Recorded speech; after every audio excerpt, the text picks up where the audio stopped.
channel mo. At syempre, dito sa mga ah,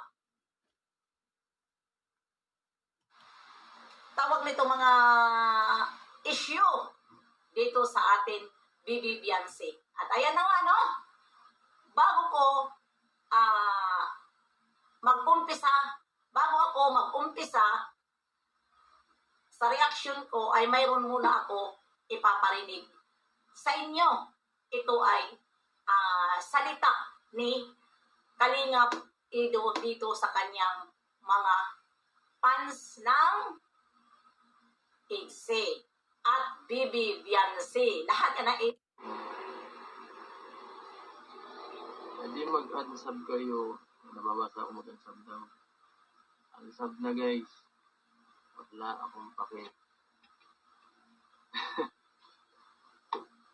Virgin ay kasama ko dito, beneficiary. Depend ko siya kahit ano mangyari. Okay. Ayan, narinig. So, ayun. Good morning po sa inyong lahat. Ayan. Bago ang lahat, shoutout muna tayo kay Kuya Bal Santos Matubang, sa ina ng Kalingap, sa buong team ng Kalingap, at sa aking mga kasamahang mga reaktor na hanggang ngayon ay buhay na buhay. At isa na rito si Banat Bagsik. Ayan, shoutout po sa ating lahat, sa aking mga kasamahan sa Team Strikers. Ayan. Shoutout po and good morning. Good morning. Kagigising lang ng lola niyo at tayo nagkakape na naman. So, ganito po yan.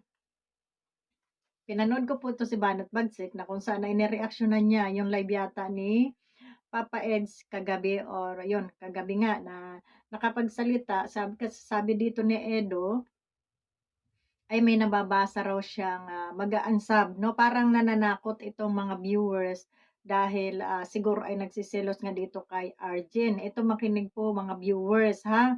Tayo po ay magre-reaction dito ng patas lamang, no?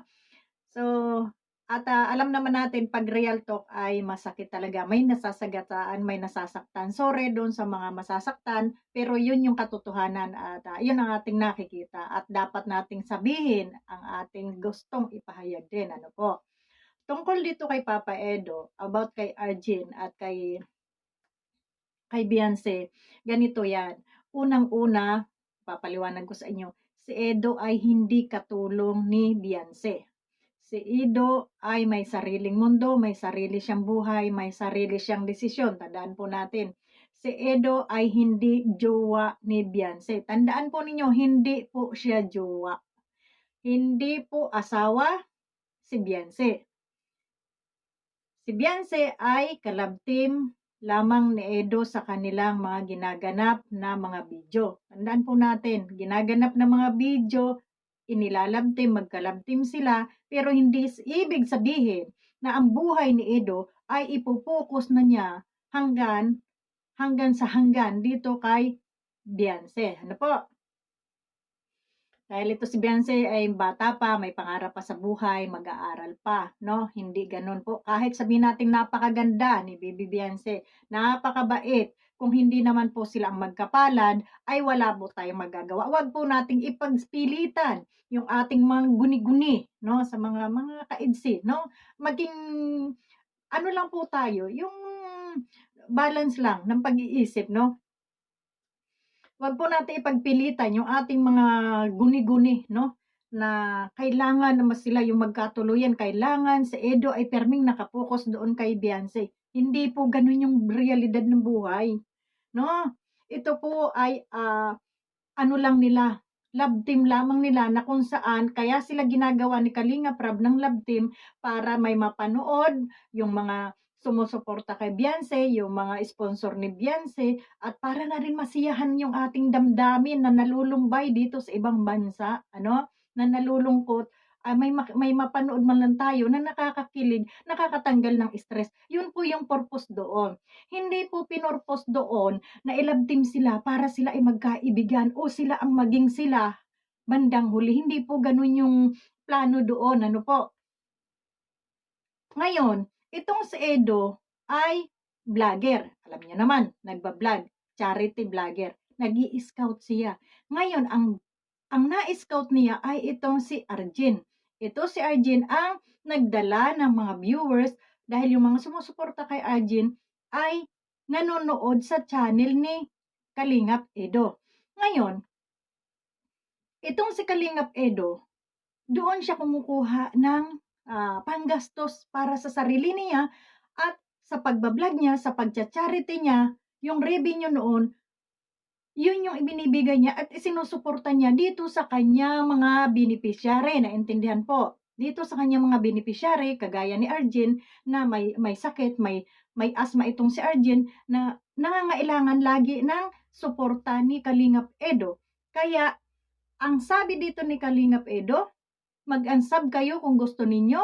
Kung ayaw nyo kay Arjen, mag-unsub kayo sa kanya. At kahit anong mangyari, ay poprotektahan niya si Arjen. Bakit? Kasi ano bang laban ni Arjen sa atin? Ano bang laban ni Arjen sa mga basher? Wala. Dahil pinagbawalan mag-channel at saka bata yun. May pangarap lang din sa buhay. Kaya siya nakapag-vlog, kaya siguro siya ng channel niya ay siyempre kinakapos-kapos din, no? So, yun, intindihin po sana natin ha, mga ano. Tapos, andun kayo sa live ni Edo, magko-comment kayo, nasasabi niya, i-unsub na namin ikaw. Bakit kayo nananakot pa na mag-unsub? Kung gusto niyo i-unsub, mag-unsub kayo. Huwag niyo nang papagsalitain yung tao, tinitrigger niyo yung tao para makapagsalita ng hindi maganda sa social media. Ngayon, nagsalita si Edo na, sige, mag-unsub kayo, basta ako, poprotektahan ko si Arjen dahil ito ay beneficiary ko. Yun ang sabi niya, maliwanag, ha? Sasagutin kayo dahil naiinis na yung tao na naandyan kayo, naka-live siya, ayaw nyo pala sa kanya, ayaw nyo pala kay Arjen, bakit naandyan kayo sa live niya at comment kayo ng comment na kung ano-ano. Natural, sasagutin kayo ng tao, hindi naman yan santo, no? Hindi yan santo na hindi yan makaramdam ng inis o galit diyan sa mga pinagsasasabi ninyo. Papatulan kayo, lalo na tingnan nyo ang mukha ni Edo na mukha ng gulay na lantutay na sobrang pagod, no? So, hindi nyo na, itong mga viewers na to, sorry ha, real talk lang tayo. Hindi nyo ba naiintindihan yung damdamin ng tao? Hindi nyo ba naiintindihan yung pagod, yung stress din ng tao? Ano ang problema nyo kay Arjen? Si Arjen, sabihin natin mo Romaldita, may gano'n naman talaga ang mga kabataan ngayon. Bakit yung mga anak nyo ba, tingin nyo lahat na mababait yan? Wala bang kamalditahan yan? Meron. Wag nga tayo yung mga nanay diyan ha, wag kayong maging ipokrita na akala niyo kung makapang-ano kayo dun sa tao wagas. O sabihin na natin ako minsan nakapagsalita, pero hanggang doon na lang yun. Hindi yun babalik-balikin ko kada may mag-live si Arjen ganun ganito, si Biancy ganun ganito. Wag niyo pong ipagkumpara. Arjen is Arjen, Biancy is Biancy. Si Biancy tahimik, mahinhin, maganda, nasa kanya ng lahat. Ha? Malaki may mga sponsor na nagsusuporta.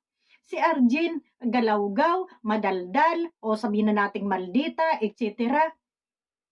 May sakit. Ha? Si Edo lang ang kakampi niya. Ngayon, kahit aman ako kay Edo, kakampihan ko ito si Arjen. Kasi, syempre, wala namang ginagawa ito kay Beyonce. Di ba? Wala naman si Beyonce ginagawa dito. Magkakaibigan naman itong mga ito. Syempre, titingnan ko kung ano yung nararapat dun din sa aking beneficiary dahil yun yung beneficiary niya, hindi si Beyonce. Naintindihan nyo? Si Beyonce ay nakay Kalingap Rab. Ngayon, kung gusto nyo manood, doon kayo manood kay Kalingap Rab. Wag dito kay Edo. Kasi si Edo, iba yung takbo ng kanyang channel. Hindi si Beyonce ang nakalagay doon sa channel niya. Para dikdikin ninyo, doon sa mga solid. Alam ko naman mga solid kayo. Gusto nyo kasi, hawakan na lang si Edo na ito ang gawin mo. Dito ka kay Beyonce, dito ka kay Beyonce. Kasi ito yung kalabti mo. Hindi po ganun yung buhay. Hindi po ganun yung realidad ng buhay. Yung kay Beyonce at kay Edo, iba po yun. Yung kay Arjen at kay Edo, iba po yun. Ang turingan ni Edo, Arjen at Edo is business. No?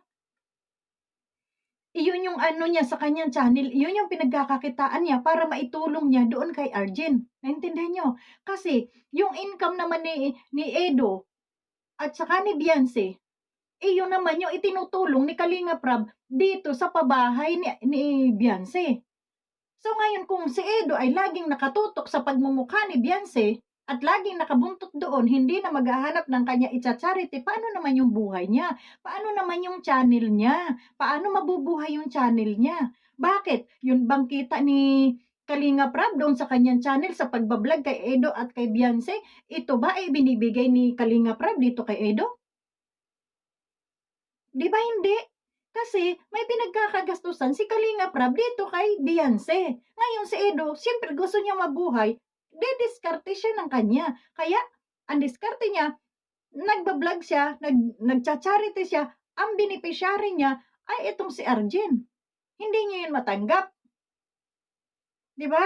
So wag po tayong mangbas, ha, mga viewers. Unawain natin. Wag nating iba si Edo. Wag nating iba si Arjen dahil sa medyo nakapagsalita nga si Arjen ng medyo may kamalditahan, pero unawain natin yung bata. Siguro si Arjen noong mga time na yun, naiinggit lang dito sa kanyang mga kasamahan. Tingnan nyo nga naman ha, ang layo ha. O, itong mga kasamahan niya may mga pabahay. Diba? Magkano ba ang bahay ni Beyonce? Malapit na matapos. Umaabot ng 2 million, no? O, sobra pa. Dahil napakalaki at napakaganda ng bahay. Itong si Arjen, hanggang sa pag-aaral lang, pinisinikap niya. Ako man, oo, nagsisi rin ako nung nakapagsalita ako na, pero hindi naman maano yung aking salita dahil yun ay, kumbagay payo, no? Sa pagkuha niya ng nursing. So kung nakikita niya, ito na lang ang igagapang ko kahit hindi na ako mapabahayan, ito na lang yung igagapang ko na makatapos ako bilang nursing. Pag nakatapos ako, baka sakali magkaroon ako ng trabaho sa tulong ni Edo, sa tulong ng mga vlogger, no? So, yun. Kaya wag po nating ibas itong mga batang ito. Alalahanin natin na itong mga batang ito ay mga maralita dati ang buhay. Kaya sila nakita ng kalingap dahil mahihirap sila. Di ba? Na tinutulungan. Tayo namang mga viewers, bakit hindi natin lawakan yung ating pangunawa? Manood na lang tayo kung gusto natin sumuporta kay Edo. Panoorin natin siya, suportahan natin siya kung saan siya gusto, kung saan yung buhay niya, kung saan siya kikita yung kanyang channel. Suportahan natin. Hindi yung magko-comment pa tayo na i-aansab ko kayo, i-aansab. Bakit pa kayo nagpapaalam? Para ano? Pabida? Ay di mag-unsub kayo doon sa kanyang channel kung ayaw nyo sa kanya. Ang problema kasi sa atin, ganito. Kung mo kayo nakita nating nag-love team, ay, love team sila na yung magkakatuluyan, etc. Nakalimutan natin yung obligasyon ng bawat isa. No? Ito po ay pelikula lamang nila yung inyong napapanood about Beyonce at Edo. No? Pelikula lang yan para lang kayo'y mapasaya, hindi para kayo ay magkonsumisyon. Ang ginagawa nyo naman kasi masyado nyong siniseryoso. Hanggang saan dyan na yung pang-aaway ninyo.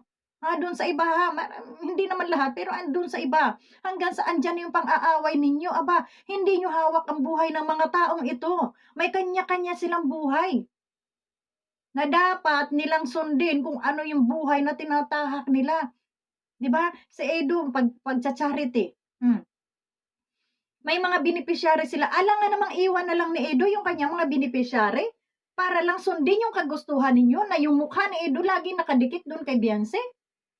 Huwag ganon. Ako, lahat naman sinusuportahan natin. Minsan may nasasabi tayong, ayon lang sa ating nakikita, pero lahat naman ng iyon na itatama, no? Pag gaya niya, na i-correct na yung kay Arjen at saka kay Edo, na wala na yatang channel, at pupukusan na, siyempre pupukusan na to ni Edo kasi nga, siyempre, gaya na sabi ni Arjen na minsan-minsan lang siya na ibablog, kaya nagawa siya ng channel niya. Hindi rin natin masisi yung bata.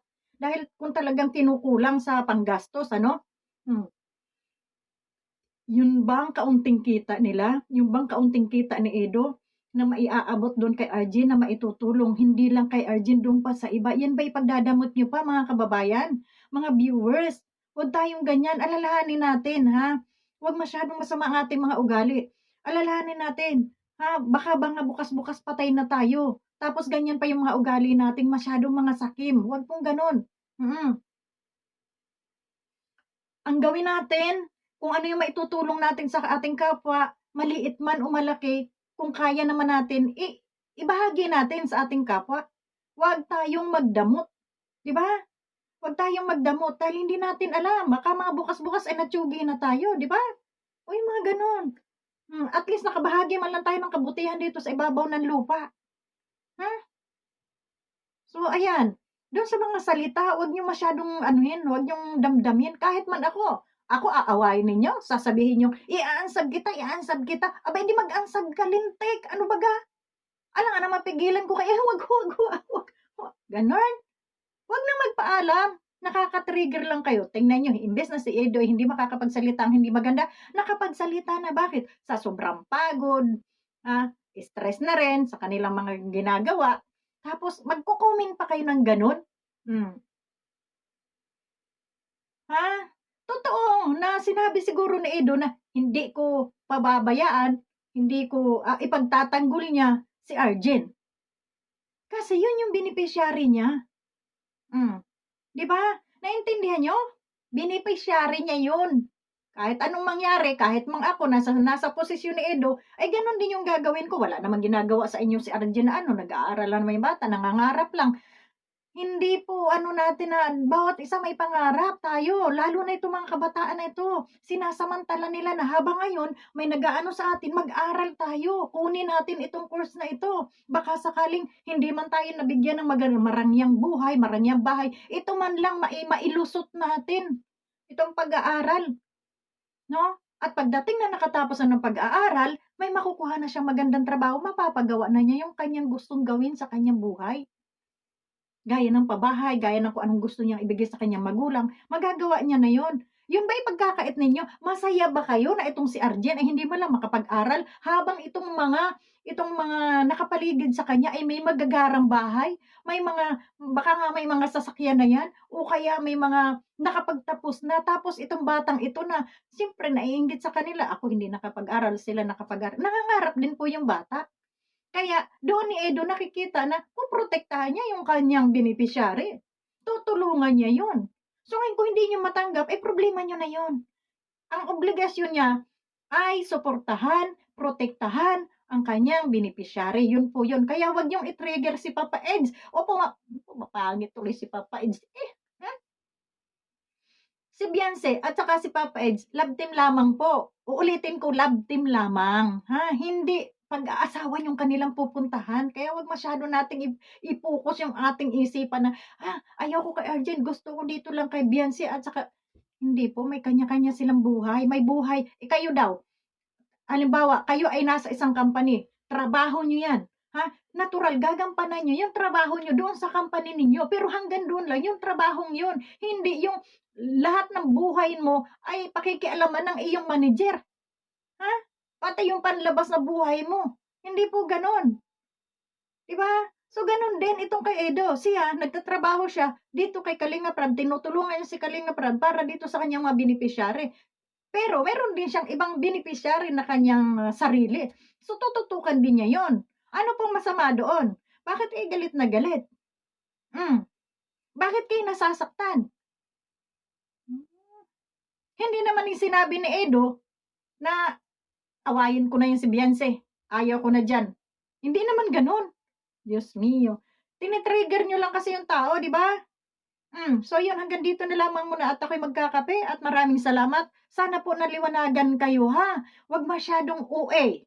Yun lang, bye-bye.